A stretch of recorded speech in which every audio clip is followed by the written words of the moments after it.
2025 has been a remarkable year. We wrapped it with a big bang. We made an impact on social media.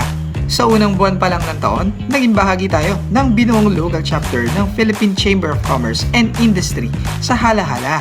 Dito, binuo natin ang online series na dito sa amin sa official Facebook page ng PCCI Halahala Chapter. At first, mukhang malabo yung pangarap natin na buhayin ang turismo sa bayan ng Halahala. But we trusted the process. At itong motivation na to, ang binahagi natin bilang speaker sa mga crew members ng The Bank Cafe sa kanilang team building activity noong February. Maraming nangyari sa mga sumunod na buwan. Habang tahimik itong Facebook page, dinadraft na natin ang roadmap ng Yellow Hut Project. Hanggang sa maging planado na nga ang lahat para sa gagawing social media campaign para sa tourism promotions. Buwan ng July nang formal nating simulan ang Explore Halahala campaign. Una nating pinakilala ang Museo de Halahala sa paniniwalang ito dapat ang umpisa ng pagkilala sa bayan. Bumuo tayo ng team na magiging bahagi ng Yellow Hut Project. Mga kaibigan natin na bagamat hindi taga-Halahala at nasa malayo handang tumulong sa kampanya.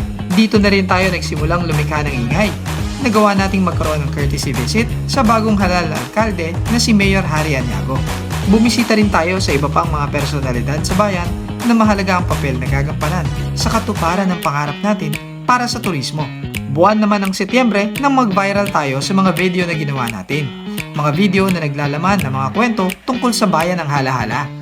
Habang dumarami ang followers ng page, dumarami rin ang nakikilala natin at nagiging kaibigan. At kamakailan nga lang, binuo natin ang dalawang grupo na malaki ang magiging ambag sa kampanya, ang Section 8 at Halahala Artist Collective.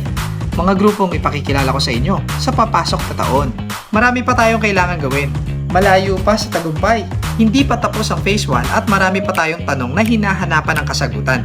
Simula pa lang ang 2025. Lahat ng nangyari ay preparasyon pa lang. 2026 is going to be wild. Marami pa tayong adventure.